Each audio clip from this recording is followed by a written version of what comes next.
My name is Holly. I am 34 years old, and I design spaces for a living. I am an interior designer based in the affluent, meticulously manicured suburbs of Connecticut. My professional life, much like my personal one, has always been governed by a strict adherence to order, clean lines, and absolute control. I arrange environments so that life flows exactly the way I dictate. Yet, on a seemingly ordinary Tuesday, I found myself sitting in my own kitchen, perched on a charcoal gray velvet barstool I had spent 3 weeks sourcing from a boutique in Milan, feeling entirely like a trespasser. My husband's 68-year-old mother, Agatha, had been living in our guest suite for exactly 87 days. To the outside world, I was the picture of modern grace, the accommodating, generous daughter-in-law opening her pristine home to a grieving widow. But inside, beneath the cashmere sweaters and the perfectly calibrated smiles, I was suffocating. I would look at her across the Calcutta Marble Island with a clinical, detached pity, constantly running a silent, relentless algorithm in my head. When is she going to leave? When do I get my sanctuary back? I didn't realize then that the very foundation of my curated life was a fragile illusion. It wouldn't take a dramatic screaming match or a theatrical exit to break it. It would take a single, devastating question from my husband to force a cold, hard audit of my own profound selfishness. And the following morning, at exactly 7 a.m., as I stood in the soft dawn light brewing a cup of dark roast coffee, not out of obligation, but out of a sudden, desperate need for connection, I didn't yet know that I was about to gain a confidant closer than my own mother. Before I take you back to the invisible walls I built in my own home and that terribly quiet evening that tore them down, make sure to subscribe to the channel. This isn't just a story about family, it's an autopsy of the lies we tell ourselves to feel superior. Stay with me. The invasion, as I had categorized it in my mind, began 3 months prior. Agatha had lost her husband of 40 years in a sudden, cruel stroke of cardiac arrest. Rootless and drowning in the practical and emotional aftermath of a life abruptly cut in half, she had nowhere else to go. Bringing her from Ohio to Connecticut was the only logical step.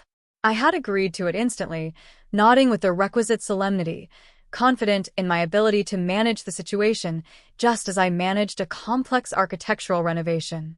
But grief is messy, and my house was not designed for messes. Within the first week, the subtle atmospheric shifts began to grate on my nerves. It wasn't that Agatha was demanding. It was the exact opposite. She was a woman desperately trying to fold herself into the corners of a house that hadn't been built for her. She was a ghost apologizing for haunting the premises. I would hear the soft, rhythmic shhh of her orthopedic slippers sliding across the imported Brazilian hardwood floors, always pausing at the threshold of the living room, waiting for an unspoken invitation to enter. Her belongings were the first visible offenses. A worn, knitted throw blanket in an aggressively cheerful shade of mustard yellow suddenly draped over my custom-upholstered linen sofa. A chipped ceramic mug, a souvenir from a 1994 trip to the Grand Canyon, left drying beside my matte black smart faucet. They were alien artifacts, visual disruptions in my monochromatic sanctuary. I never threw them away, of course.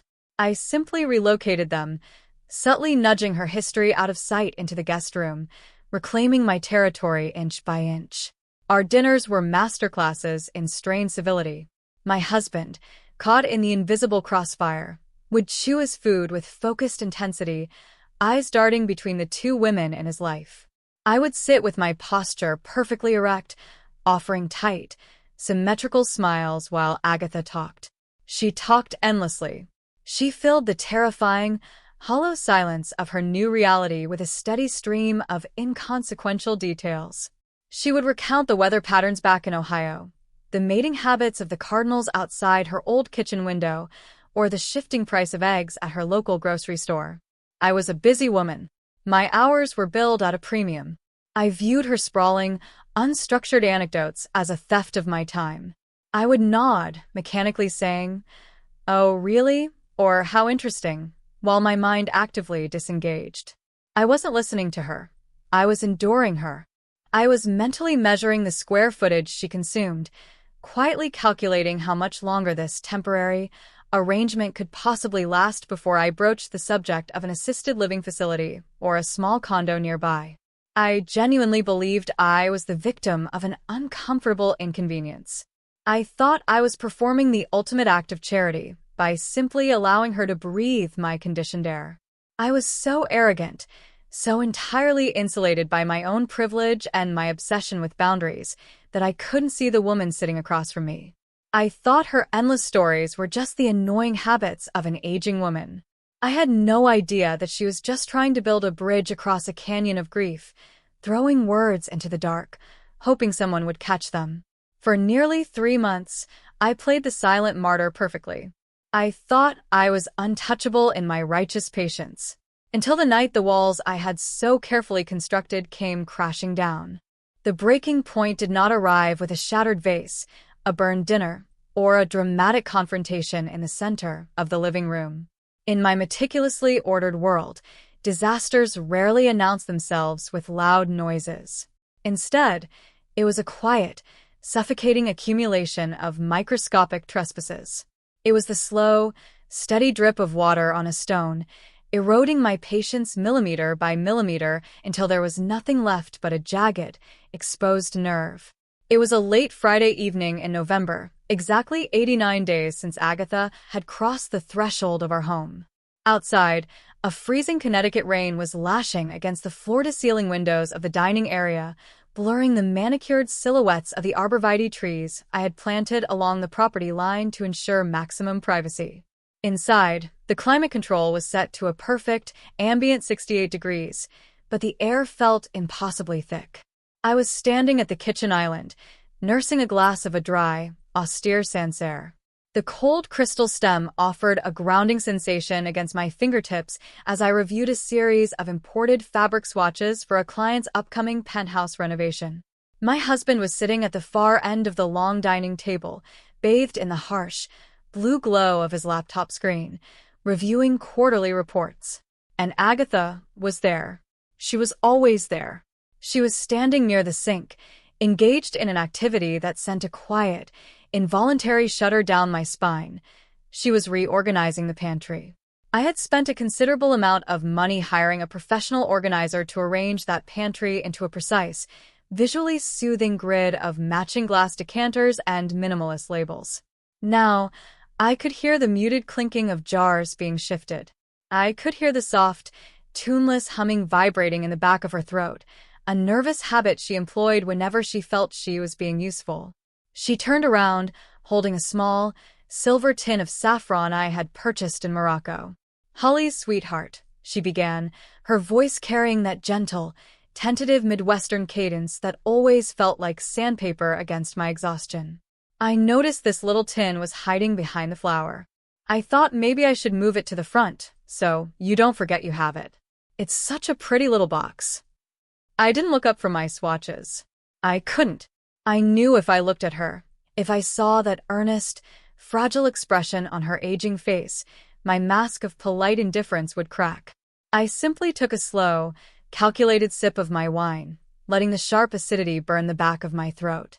"Thank you, Agatha," I said, my voice clipped, flat, and entirely devoid of warmth. "But I keep it in the back because light degrades the spice. Please put it exactly where you found it." The humming stopped instantly. The silence that rushed in to fill the space was heavy and awkward. "Oh," she whispered, a soft exhale of embarrassment. "Of course. Silly of me. I'll just put it right back."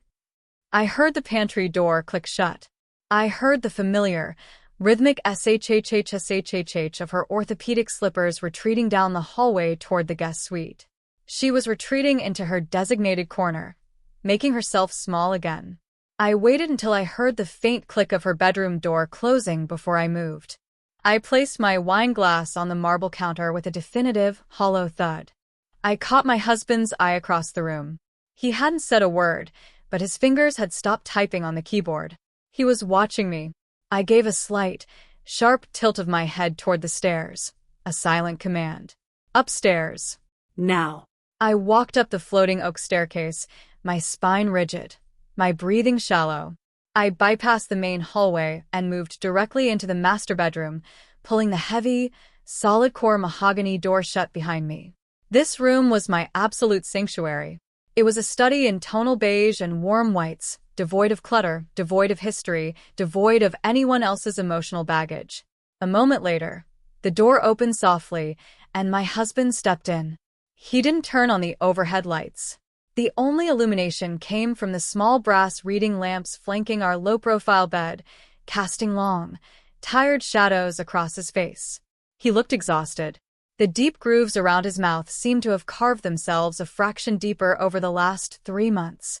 He was grieving his father, carrying the weight of his mother's shattered life, and trying to manage his wife's suffocating intolerance. I didn't care. In that precise moment, my empathy was entirely bankrupt. I viewed his exhaustion merely as an obstacle to my own comfort. He stood near the doorway, his hands shoved deep into the pockets of his dark trousers, waiting. He knew the structural integrity of our evening had collapsed. I stepped closer to him, keeping my voice dropped to a harsh, venomous whisper, terrified that the acoustics of the house might carry my words down the hall.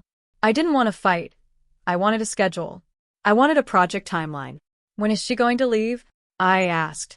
The words didn't come out in a rush of anger. They were delivered with the cold, precise articulation of a surgeon making an incision. It was a demand for logistical clarity.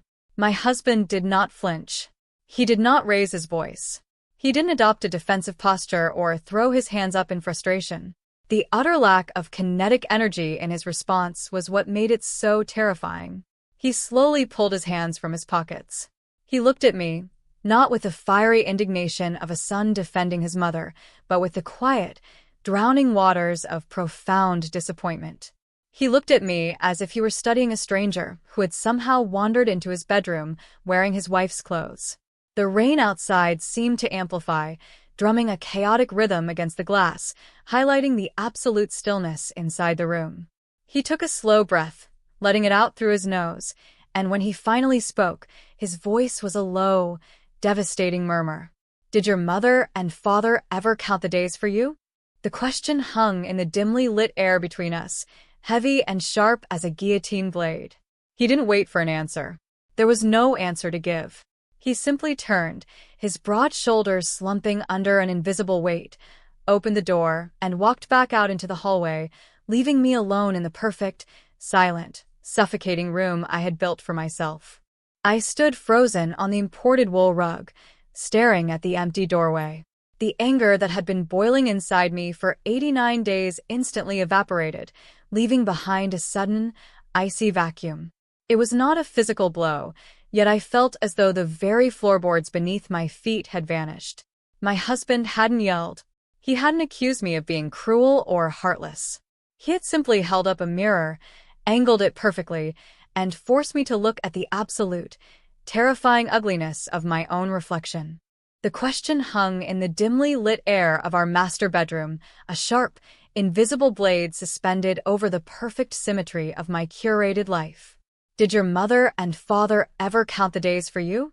When the heavy mahogany door finally clicked shut behind him, leaving me completely alone, I didn't collapse into a fit of dramatic tears.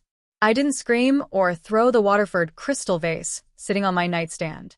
My reaction was entirely internal, a quiet, catastrophic structural failure of the ego. I lay back against the massive expanse of our Italian linen sheets, the fabric suddenly feeling less like a luxury and more like a beautifully woven shroud. I stared up at the flawless, matte white ceiling. Outside, the freezing Connecticut rain continued its rhythmic, chaotic assault against the glass, but the loudest sound in the room was the deafening collapse of my own moral high ground. For hours, I lay entirely motionless. The climate control system hummed its low, steady, invisible frequency, maintaining the room at a crisp 68 degrees, yet a cold sweat had broken out across my collarbones. My husband eventually returned, sliding into the far edge of the mattress, his back turned to me. He erected a wall of deep, unbroken silence, an ocean of negative space between us that I had no idea how to bridge. And so, trapped in the dark, my mind began to meticulously audit my own past. I was transported away from the imported wool rugs and the architectural lighting of my present, dragged backward in time to a cramped, humid, split-level house in a working-class suburb of Philadelphia. The sensory details flooded back with ruthless clarity.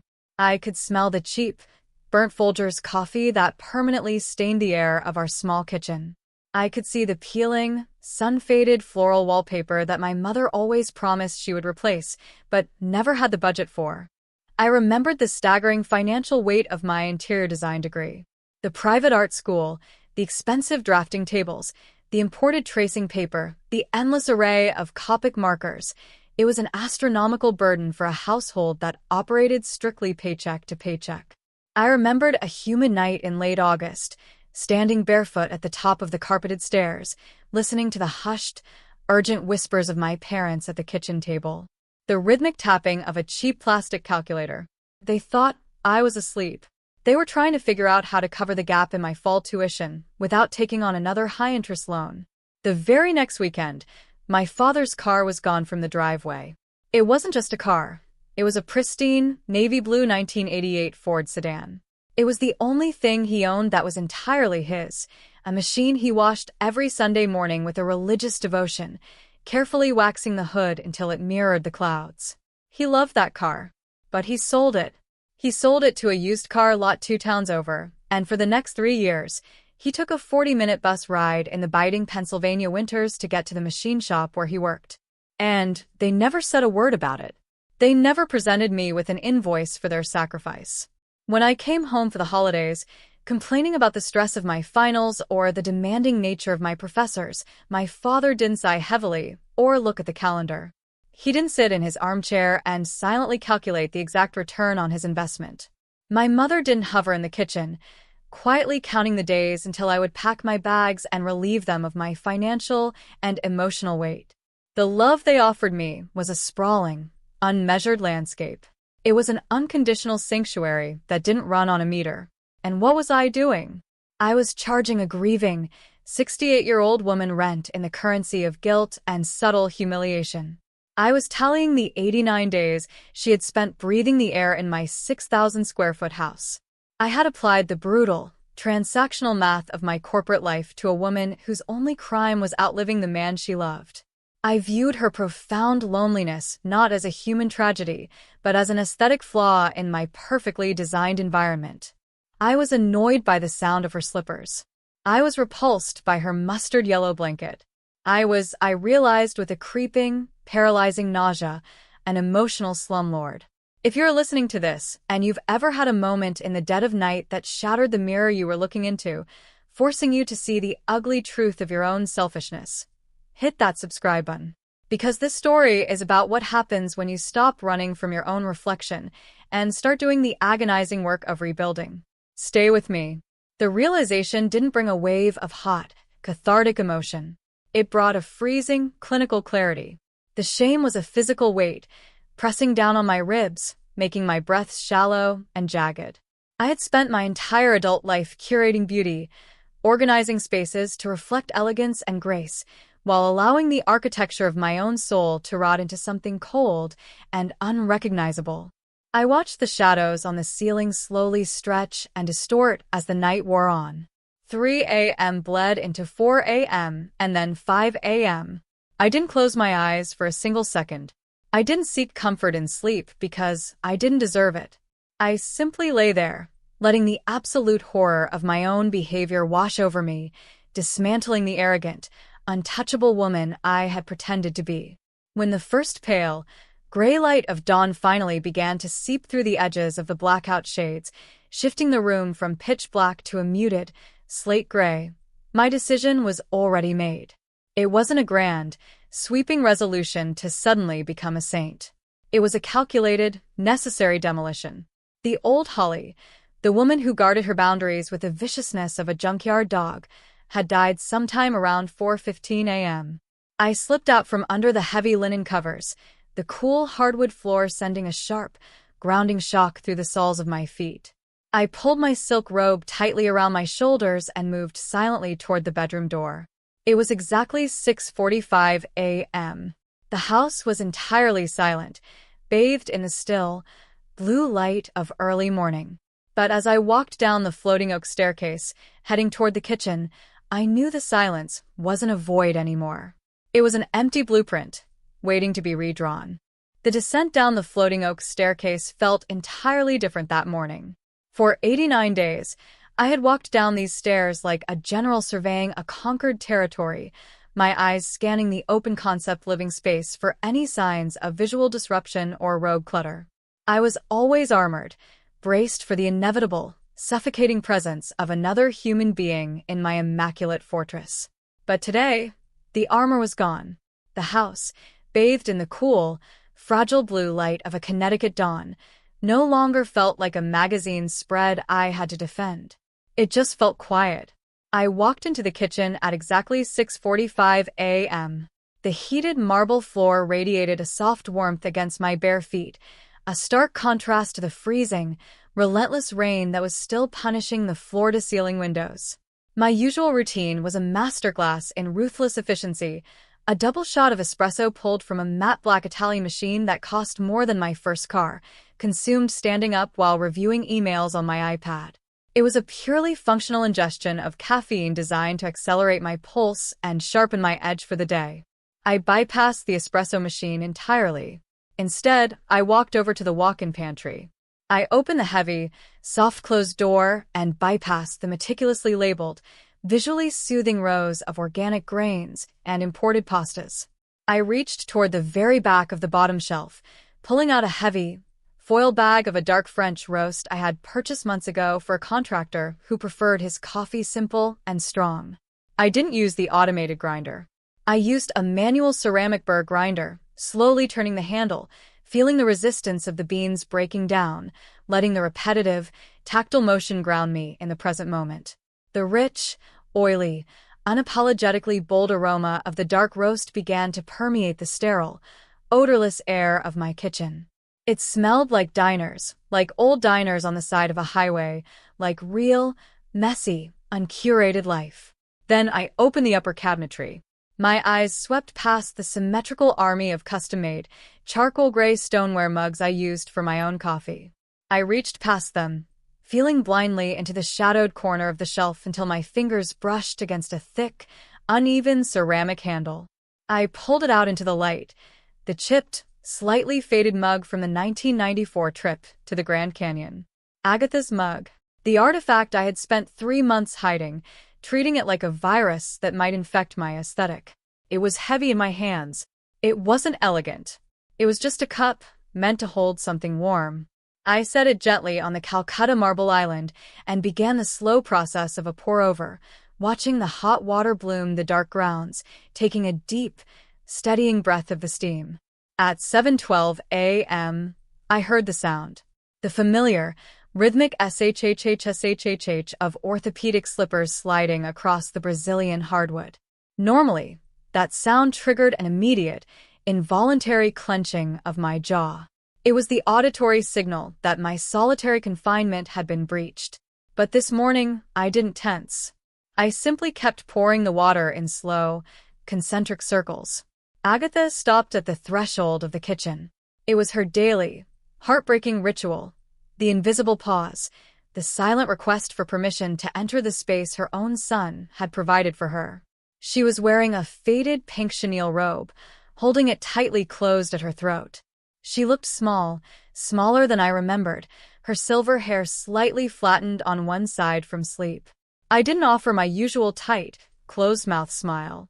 I didn't give her the brief, architectural nod that signaled, "I see you, but please do not engage."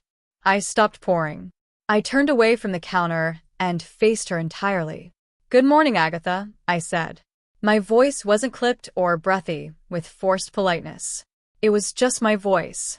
Normal, level, open. She blinked, clearly caught off guard by the tonal shift. "Good morning, Holly.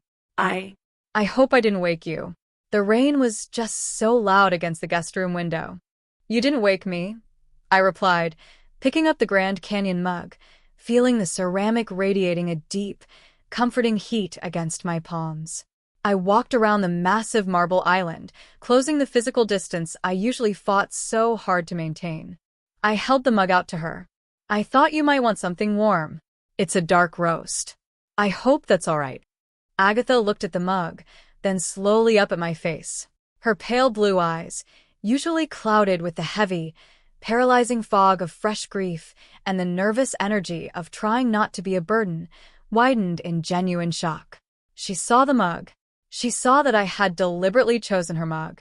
She reached out, her hands slightly trembling, the skin thin and translucent, mapping a topography of blue veins. As her fingers wrapped around the warm ceramic, a smile broke across her face. It wasn't the tentative, apologetic smile she usually wore around me. It was a sudden, radiant, breathtaking thing that pushed up the fine wrinkles around her eyes and completely transformed her face. It was the smile of a woman who had spent 89 days feeling invisible, only to suddenly, unexpectedly, be seen. "Oh, Holly," she breathed, her voice thick with a sudden, overwhelming emotion she was desperately trying to swallow down. "Thank you. This is perfect." She moved toward the velvet bar stools, pulling one out with a soft scrape against the floor. I didn't retreat to my home office. I didn't grab my iPad to build a wall of digital busyness between us. I pulled out the stool next to her and sat down. Agatha took a slow sip, closing her eyes as the hot coffee warmed her chest. When she opened them, she looked out at the rain-lashed trees. "My Arthur," she began softly, her voice barely rising above the sound of the storm. "He used to love mornings like this. He said the rain was the Earth's way of forcing us to stay still for a minute." For 3 months, the mention of her dead husband had been my cue to mentally check out. It had been a signal to start calculating square footage and plotting her relocation. But this time, sitting beside her in the quiet dawn, the invisible, suffocating walls of my own selfishness finally dissolved. I didn't look at her with clinical pity. I looked at her as a human being sitting in the wreckage of a 40-year love story. I rested my elbows on the cold marble, turning my head to look at her. "Tell me about him," I said, and for the first time since she had arrived in my pristine, perfectly ordered life, I actually wanted to listen. The shift in the atmospheric pressure of our home did not happen with cinematic fanfare. There were no sudden, tearful embraces in the hallway, nor were there any immediate, sweeping declarations of newfound familial devotion. My nature, forged by years of curating physical environments, demanded a much slower, more methodical recalibration. The change was architectural. The foundation of our dynamic had cracked and settled that morning over a cup of dark roast coffee, and now, the heavy, load-bearing walls of my own arrogance were coming down, brick by silent brick. By the time Saturday arrived, a subtle but profound realignment had already taken root in the quiet corners of the house. Saturday mornings were historically my designated time for sourcing provisions. It was a fiercely protected, solitary mission to the upscale grocers in town, executed with the ruthless efficiency of a military operation. I had always left Agatha behind, treating the errand as an escape hatch from her suffocating proximity. But this Saturday, as the slate-gray clouds of the lingering Connecticut storm finally began to fracture, letting thin, fractured columns of pale sunlight bleed onto the wet asphalt, I stood by the front door and held my car keys in my hand. I didn't slip out through the garage in silence. Instead, I walked back toward the kitchen, where Agatha was meticulously wiping down an already spotless marble counter. "I'm heading into town for the weekly shopping," I said, my voice steady, stripped of the clipped, impatient cadence I had weaponized for the past 3 months. "Would you like to come with me? We could stop by that bakery on Main Street afterward." Agatha froze, the microfiber cloth suspended midair. She turned to me, her pale blue eyes searching my face for the hidden catch, for the subtle micro-expression that would indicate this was an obligation rather than an invitation. Finding none, she slowly lowered the cloth. "Oh, are you sure, Holly? I wouldn't want to disrupt your schedule." "My schedule," I replied, grabbing my old trench coat, "is entirely flexible today." Minutes later, we were sitting inside the hermetically sealed cabin of my Range Rover. The interior was a sensory deprivation chamber of charcoal leather and brushed aluminum, designed to completely insulate the driver from the friction of the outside world. Usually, the moment the engine turned over, the infotainment system would automatically sync to my phone, flooding the cabin with a dense, analytical podcast about commercial real estate trends or minimalist urban design. It was a sonic wall I used to keep my mind relentlessly moving forward. As I backed out of the long, winding driveway, the Bluetooth connected. A crisp, authoritative voice began to dissect the fluctuating lumber prices in the Pacific Northwest. In the passenger seat, Agatha had instinctively made herself as small as geometrically possible. Her hands were folded tightly in her lap over her quilted purse, her knees pressed together, her gaze fixed securely out the side window. She was a woman trying not to consume my oxygen. I reached out and touched the digital display. I paused the podcast. The sudden silence in the heavy, soundproofed vehicle was thick and resonant. I didn't switch back to the classical station I sometimes used as background noise. Instead, my fingers dragged across the digital dial, bypassing the presets, searching through the terrestrial radio stations until the static broke and cleared. The soft, hypnotic, rhythmic bassline of Fleetwood Mac's Dreams drifted from the surround sound speakers. Stevie Nicks' voice, ethereal and drenched in decades of complicated history, filled the pristine, sterile air of my car. It was warm. It was textured. It was entirely out of place in my meticulously modern life. I kept my eyes on the wet, winding suburban road, but in my peripheral vision, I watched the physical transformation of the woman sitting beside me. The change was instantaneous and devastatingly quiet. Agatha's hands, clenched so tightly over her purse that her knuckles were white, slowly relaxed. Her shoulders dropped a fraction of an inch. She leaned her head back against the rich leather headrest, and as she looked out at the passing canopy of damp, autumn trees, a long, trembling sigh escaped her lips. "Arthur loved this album," she murmured, her voice carrying a fragile, melodic quality that I had never heard before. She wasn't rambling about the weather or the price of groceries. She was pulling a thread from deep within the tapestry of a life I had actively chosen to ignore. We wore the record out the first year we were married. The needle practically carved a canyon into the vinyl. I eased my foot off the accelerator, letting the heavy car glide slower along the tree-lined avenue. "Tell me about the day you met," I said softly. And she did. She didn't speak in the nervous, fragmented, apologetic bursts I was accustomed to. Backed by the steady, melancholic rhythm of the 1970s, Agatha's voice found an anchor. She painted a vivid, atmospheric portrait of a torrential downpour in Cleveland in April of 1974. She described the smell of wet wool and exhaust fumes at a crowded bus stop. She described the exact shade of the cheap, broken yellow umbrella a tall, striking young man had offered to share with her, despite the fact that its broken ribs were funneling water directly down his own neck. She spoke of the way he laughed when a passing cab splashed them both, a deep, resonant sound that made the miserable afternoon feel like a private, golden joke between the two of them. She described the terrifying, electrifying realization that her life was pivoting on the axis of a shared, ruined umbrella. As she spoke, I glanced at her reflection in the passenger side window.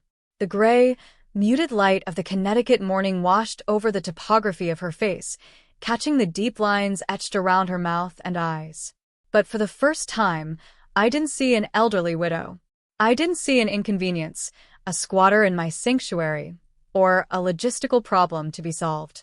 I saw a 22-year-old girl, shivering at a bus stop, completely intoxicated by the sudden, terrifying gravity of falling in love.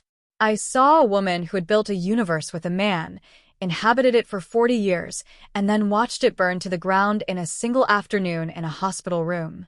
When we finally parked under the harsh, unforgiving halogen lights of the grocery store lot, I turned the engine off, but neither of us moved to open the doors.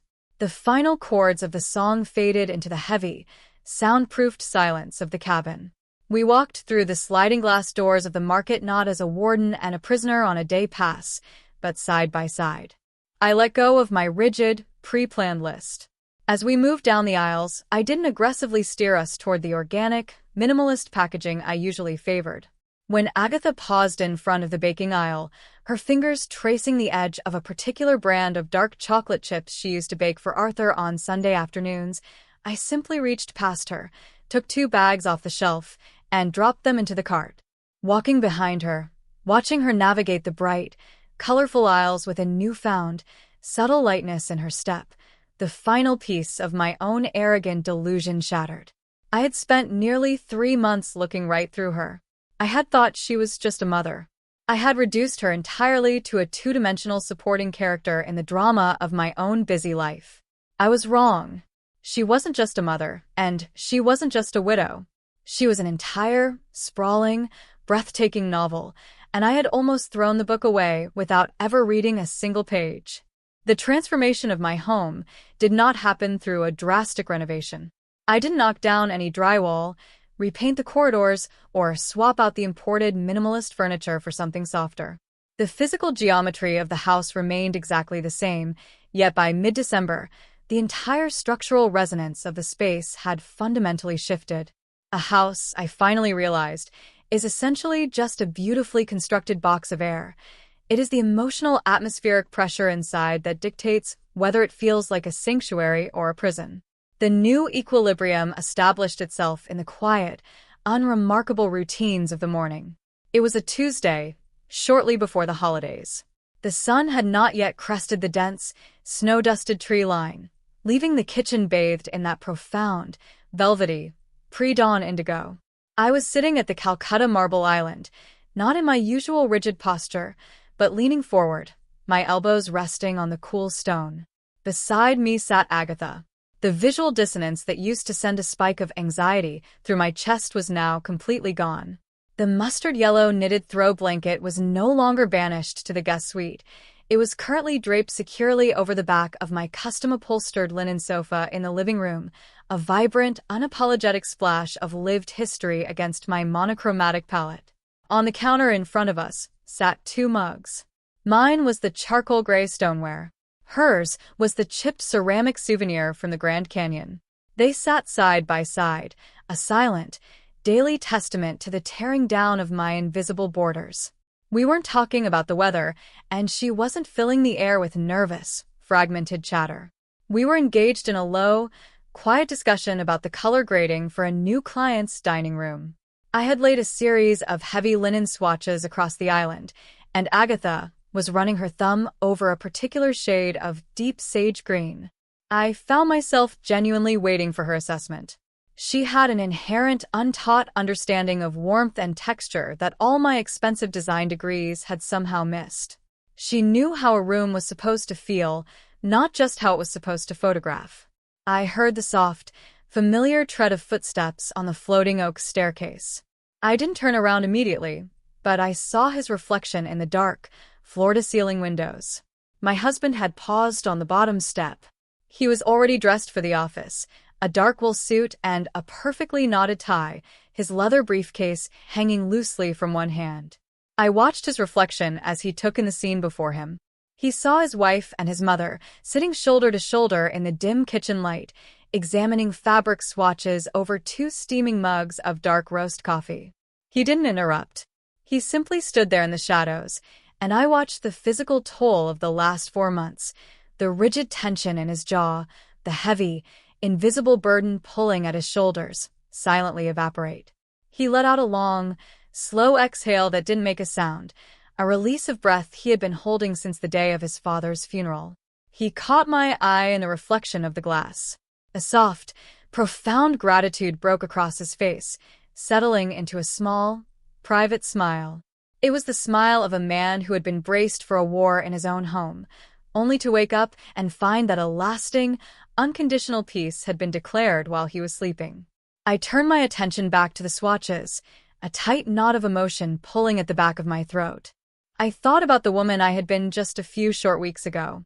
I thought about the cold, transactional arithmetic I used to perform in this very room, counting the days, measuring the square footage of another human being's grief, protecting my curated aesthetic with the viciousness of a cornered animal. I had been so fiercely determined to keep my life pristine, utterly failing to realize that a pristine life is also a sterile one. When you look at people with pity, you do nothing but shrink them. You reduce them to a manageable, two-dimensional scale so you don't have to engage with the messy, terrifying complexity of their humanity. You turn them into a logistical problem to be solved, an inconvenience to be managed. But when you actually listen to them, when you silence the arrogant, relentless monologue of your own self-importance and truly open your doors, you grow yourself. You expand the architecture of your own soul. Agatha picked up her chipped mug, taking a slow sip, her eyes crinkling at the corners as she pointed to a warm, terracotta fabric. "This one," she said softly. "It looks like the color of the earth right after summer storm. It feels like a place you'd want to stay." I looked at her, the silver hair framing a face that mapped a lifetime of profound love and devastating loss, and I realized how terrifyingly close I had come to ruining everything. If my husband hadn't stood in our dark bedroom and asked me that single, devastating question, forcing me to look into the mirror of my own selfishness, I would have lost the greatest, most unexpected friend of my adult life, abandoning her to the freezing, isolated corners of my own guest room. If this story reminded you of a room you needed to walk out of, or a wall you need to quietly tear down in your own home, share this video, subscribe to the channel, and drop a comment below. I'll see you in the next story.